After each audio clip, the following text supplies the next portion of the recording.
As technological progress marches on, companies are turning to ever more elaborate features to sell high-end smartphones. In recent years, we've seen things like bigger screens, smaller bezels, ultra-wide and telephoto cameras, and faster charging, to name just a few. All of which, used correctly, make things better for us as consumers. But on the other side of that spectrum, you have technology for technology's sake. Things introduced for bragging rights or just to be first, with companies behaving a little bit like a thirsty YouTube commenter. So these are my picks for the top 5 dumb phone trends of 2020. Let's dive in. Wraparound screens, waterfall screens, horizon displays, whatever you want to call them, they're the natural evolution of the first edge screens we saw in Samsung phones half a decade ago. Screens that curve halfway around the edge of the phone are becoming more common, with devices like the Huawei Mate 30 Pro and others sure to follow later in 2020. The value of this feature is it basically eliminates the horizontal bezel entirely, giving you a screen that simply melts away into your hand at the sides. But there are problems with this, so much so that Huawei actually gives you an option in the Mate 30 Pro to disable the waterfall display in certain apps. So yeah, it turns out that if you render your apps over the side of the display, sometimes important software controls are really hard to hit just because of the way you're holding the phone. And that's to say nothing of keyboard apps and apps that aren't designed for phones like this. Eventually it'll take Google at the OS level to work around these weirdo new phone screens just like they did for display notches a couple of years ago. Until then, if you use one of these phones with a waterfall display, expect a fair few usability hiccups. But the display-based stupidity does not end there. As Chinese leaker Ice Universe pointed out last year, the natural endpoint of all this nonsense is a phone that is entirely screen front and back. In the past, phone displays were curved, now they're curved around the sides, and soon wraparound displays will undoubtedly become a thing. There are countless reasons why this is basically a bad idea. For starters, a screen extending around the weakest part of your phone is likely to lead to easier breakages if dropped, and if you thought replacing a regular phone screen was expensive, imagine how much it'll cost to crack open and replace an OLED panel that extends around the entirety of the device.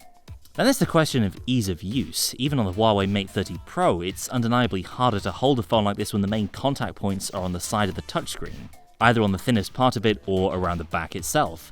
That's in part because of the smudge-resistant oleophobic coating used on the touchscreen, which resists fingerprints but makes it feel much more slippery in the hand. So now not only will phones like this be more fragile, but they'll also be a hell of a lot easier to drop. And by the way, if you're smudging up that same area every day, then that oleophobic coating that keeps the fingerprints away will wear faster in a few months, leaving the whole thing looking like a big smudgy, greasy monolith.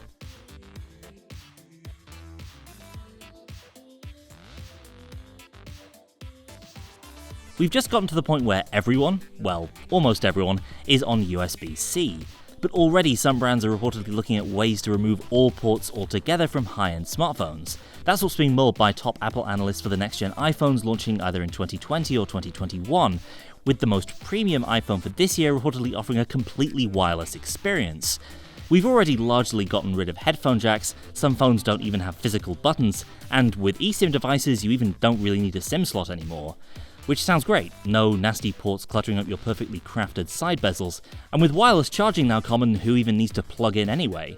Only the reality of a portsless phone is likely to involve, at best, a lot of early adopter teething issues. Wireless charging is slower, less efficient, and produces more heat than a fast wired charging solution, and if you need to plug your phone into another device, then you're out of luck.